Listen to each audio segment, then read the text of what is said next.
First, I want to thank the organizers for inviting me. I'm from RenLab at UT Austin, and today I will talk about our recent work on understanding the selectivity of calcium and magnesium using free energy calculations. So calcium is a versatile messenger in cell signaling that controls various biological processes, including cell growth and death, and metabolism, and muscle contraction. Because calcium is involved in different mechanisms at the same time, the calcium concentration must be precisely controlled by a large family of calcium sensors and buffers. So this is what a calcium binding protein looks like. The most common calcium binding motif is called EF10. It is highly charged with 3 to 4 carboxylate groups in the binding site. And the geometry is a well-defined pentagonal bipyramid geometry. The calcium binding proteins have very high selectivity for calcium against competing ions such as magnesium. The binding affinity for calcium is around nanomolar and micromolar for magnesium. The EF10 binding proteins also have a high selectivity for calcium against strontium and barium ions. There are also exceptions that doesn't have this high selectivity, which I will talk about later. This high selectivity for calcium is actually counterintuitive because magnesium is a better charge acceptor, so it should be expected to bind more tightly to the highly charged pocket in calcium binding proteins. There have been quite a lot of work on understanding this mechanism for the selectivity, which are summarized in these review papers. One argument is the solvation penalty. Because magnesium has higher solvation penalty, it should bind more weakly to the proteins. But this argument cannot explain why the selectivity can be finely tuned in the proteins. Another argument is that because many calcium binding proteins have the pentagonal bipyramid geometry, which is favorable for calcium. But this argument is not universal because there are also proteins without this geometry that can also favor calcium. So the mechanism for the selectivity of calcium is still unclear. We propose that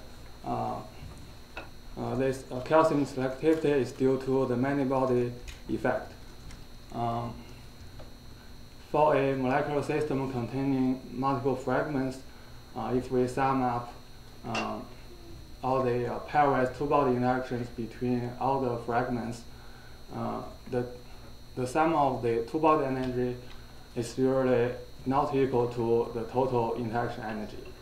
And this correction term is what we call the many-body energy. The many-body energy is not a new concept, and it may not be significant for non-covalent interactions, but it is critical for the binding of divalent ions. And these are the results from quantum mechanical calculations for the two-body energy and the many-body energy for the calcium binding pockets. The difference is between magnesium complexes and calcium complexes. So the difference in the two-body energy is huge compared to the difference in the solvation energy, which means the two-body energy is always favorable for magnesium. And this is where our intuition comes from. But after considering the many-body interactions, the total interaction is much closer to the salvation energy. So consideration of the many-body energy is very important for the selectivity. This is a correlation between the many-body energy from QM calculations and the amoeba polarizable force field, which shows the many-body energy can be mostly captured by the polarization.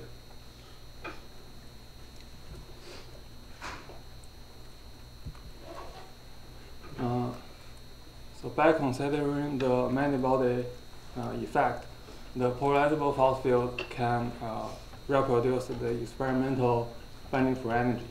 And this is the relative binding free energy between magnesium and calcium binding. This negative number means it is favorable for calcium.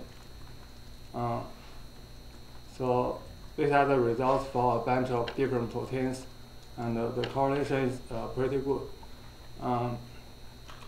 The selectivity depends not only on the number of the charged residues, but also the arrangement of the carboxylic groups. For example, two proteins with the same net charge but different arrangement can have very different selectivity. For this, this 2CHE protein, which is the chemotaxi protein, the carboxylic groups are clustered together so that they cannot be closely bound to the metal ion. So it is very different from the other proteins.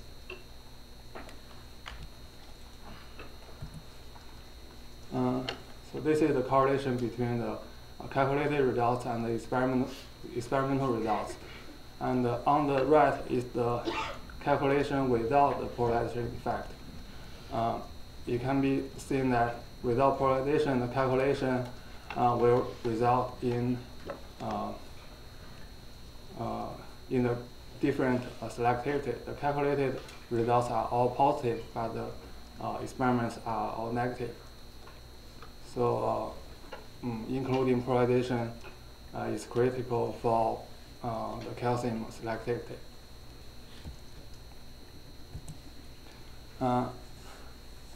The question then is how to understand the many-body effect.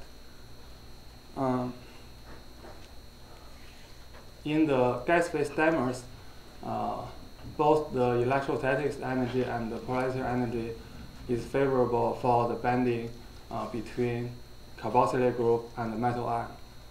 But in protein ion bending, the electrostatics is still favorable, but the polarization becomes unfavorable compared to hydration. And this non-additivity is the many-body effect. Because the many-body effect can be considered as the dielectric screening, it is always repulsive. If we subtract the hydration enthalpy from the bending enthalpy, we will obtain negative number for the electrostatics component and positive number for the polarization component.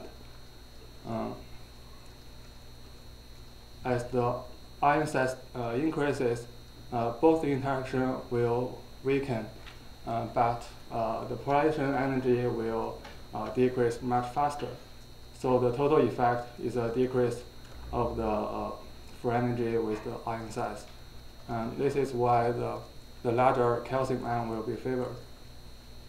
And without the polarization, the smaller ion will be preferred. And this is why we have seen the different behaviors of the polarizable force field and the non-polarizable force field.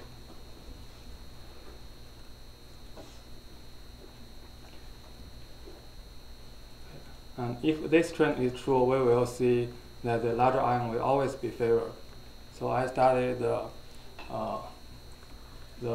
set selectivity for a series of artificial ions in the bending process. It turns out for the rigid pocket,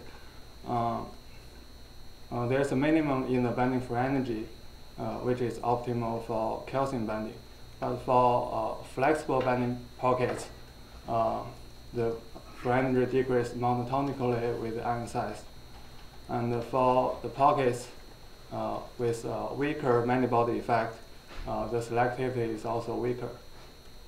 And the existence of the minimum in free energy is consistent with the experiment for the EF hand bending pockets. And so this ion selectivity is a result of a combination of the many-body effect and the geometric constraint of the pocket.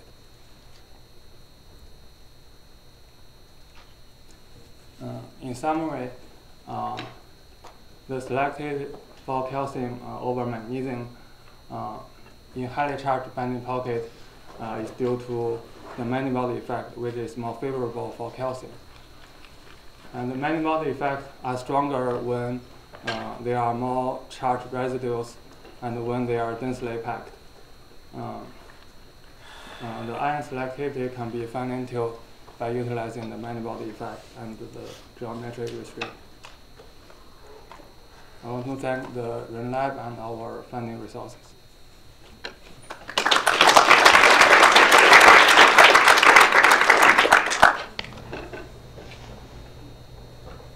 it looks like you had a systematic stabilization of like 2 kcal per mole on pretty much all the predictions. Is that clear? Is that something you have any thoughts on? Yeah, we have looked at the our force field, and it seems the binding energy between magnesium and the protein residue is too strong. So fixing the parameter may help with that. Yeah, and as a follow-up, just wondering if you looked at the protein cal protectin, and if you haven't, you might want to look at that also. It's got like a very unique 6-histidine complex with calcium. I think it binds like super type, idea. There are overestimations that might be amplified there, and it might help with some of the parameters. What parameter are you using for magnesium?